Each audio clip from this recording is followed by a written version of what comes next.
Ano ang kaya mong gawin para patunayang ika'y naniniwala? Kaya mo bang maglakad sa umaapoy na baga at dito magpagulong-gulong pa?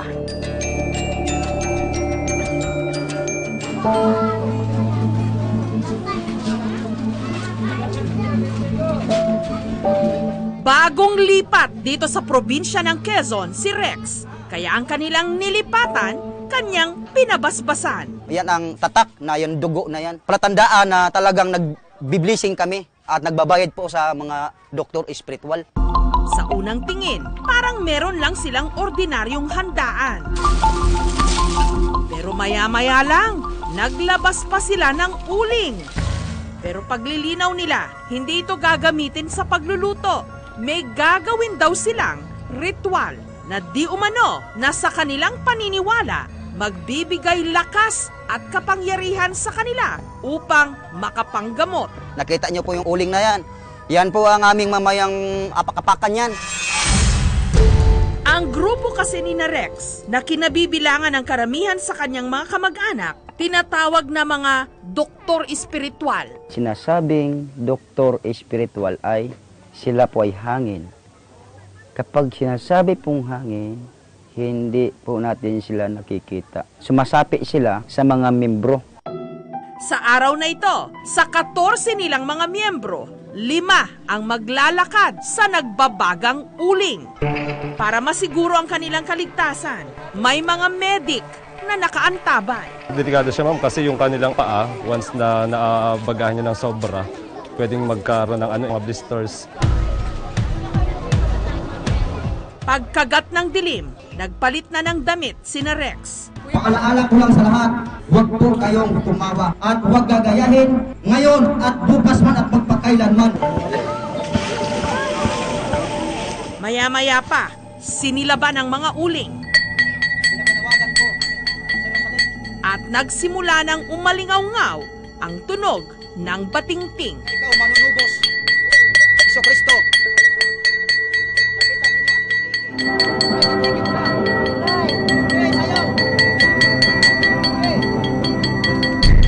Ang mga sasalang, kapansin-pansing pinalalanghap muna ng kamanyang, katas ng punong kahoy.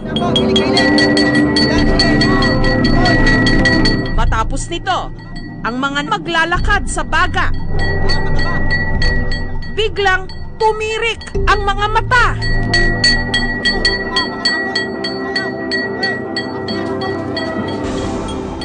At walang patumangga na silang naglakad at tumakbo pa sa baga.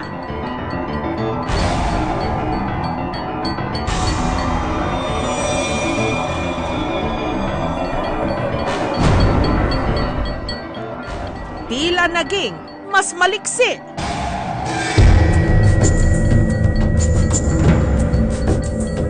Palundag-lundag pa.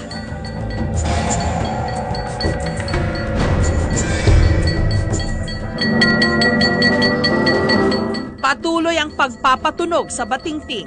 Hinahabol din sila ng may hawak ng kamanyang. Sa pamamagitan nito, patuloy raw silang nagkakaroon ng lakas na makapaglakad sa baga nang hindi sila napapaso.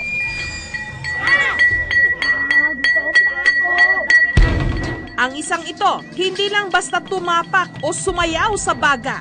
Hinawakan pa niya ito at mistulang isinubo pa. Pagdating namin sa baga, wala po kaming malay dyan. Pero pag umalis na pong espiritu, katulad nagpapahinga kami, umalis na po espiritu. Bago papadating naman po ng espiritu, babalik ulit kami dyan. Ito naman, nagpagulong-gulong pa sa apoy. Nagpatuloy ang ritual hanggat may baga pa ang uling.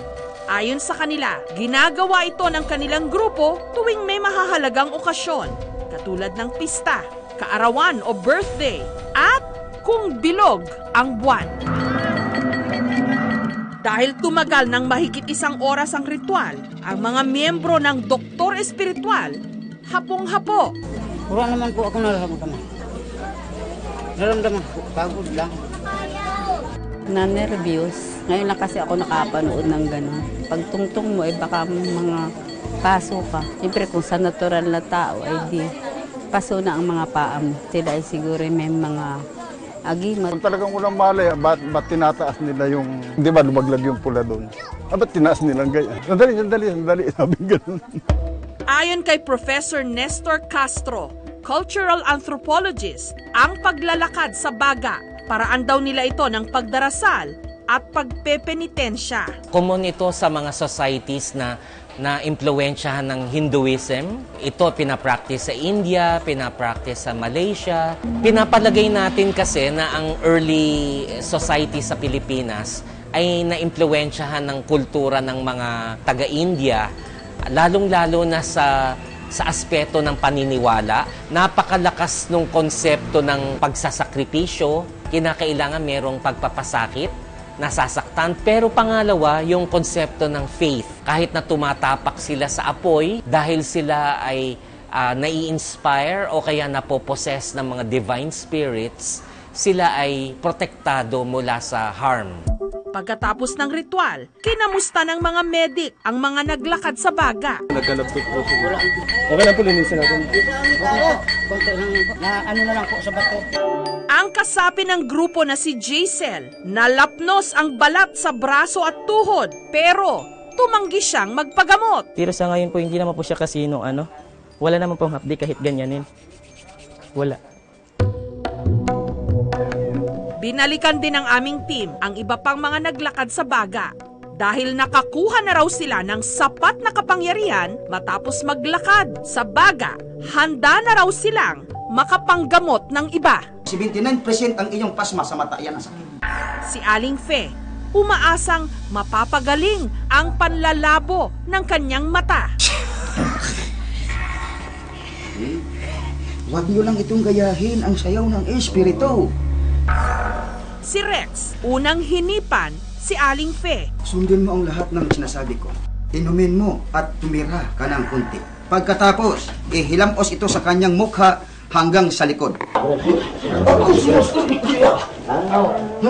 Ayon sa mga manggagamot, di umano sinasapian sila ng mga bayani o hindi kaya ng iba pang mga importanteng tao sa kasaysayan. Ano pangalan niyo pala? Bago kayo umalis, ano pangalan niyo? Cardon.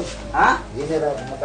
Sa mga sumunod na pasyente, ang ilan sa mga manggagamot di mano, sinapian naman daw ng mga yumaong bayani. Medyo naramdaman ko siya. Bakit? Anong nangyari po? Ako si Roberto Sales, ang sumanib ng espiritual. Opo. Si Andres Binifacio. Mula raw sa pamilya ng mga manggagamot sa Masbate, sinamang Roberto. Paglilinaw nila, hindi sila kulto at nananatiling mga Katoliko. Maria Josep, hindi kulto. Masama yung kulto, ma'am. Dahil ang kulto, ma'am, takot yan sa apoy, ma'am. Wala rin daw silang hinihinging bayad o kapalit sa kanila di umanong panggagamot. Konsiderasyon sa kalooban nila kung magkano yung bibigay. Pero sa ngayon, wala. Taong 1988, nung nagsimula sila di umanong magkaroon ng kakayahang manggamot. Nasa bukid daw noon si Mang Roberto nung may nagbigay daw sa kanya ng booklet. Sa pamagitan sa booklet, bago dumating ito, paliwanag sa isang matanda, yung booklet ingatan mo.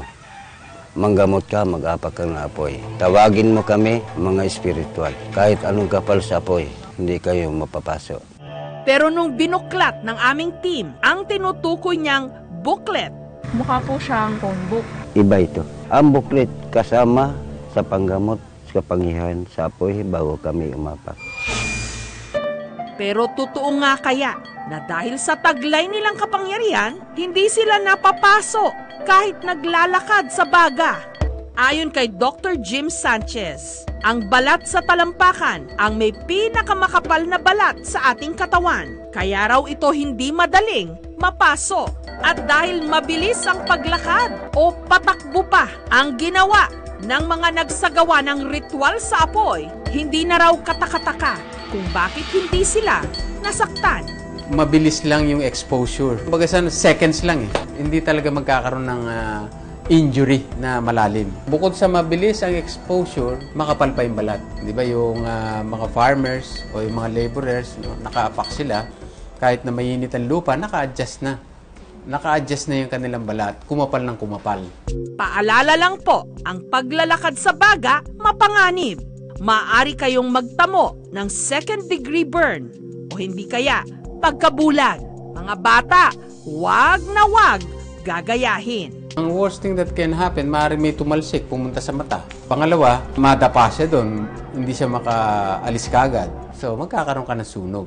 Mariinding paalala ng simbahan, hindi kailangang sakta ng sarili para sa pananampalataya. Hindi rin basta-basta naniniwala ang simbahan sa mga tinatawag nilang milagro o himala o kakayahang makapanggamot. Bago ang simbahan sabihin na isang paggaling ay milagro, unang-una, kailangan mong patunayan na hindi ka minom ng gamot. Kailangan mong patunayan na wala kang doktor na pinuntahan. Higit sa lahat, kailangan mong patunayan na ang paggaling mo'y bigla.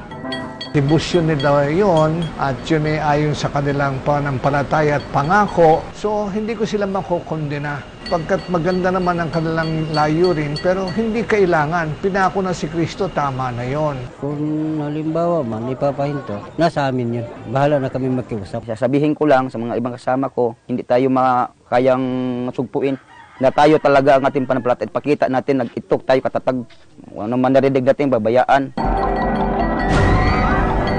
Apoy ang isa sa mga elemento ng kalikasan na nananatiling mahiwaga sa kadiliman kung saan kitang-kita ang pangangalit nito naway mahanap ang kaliwanagan.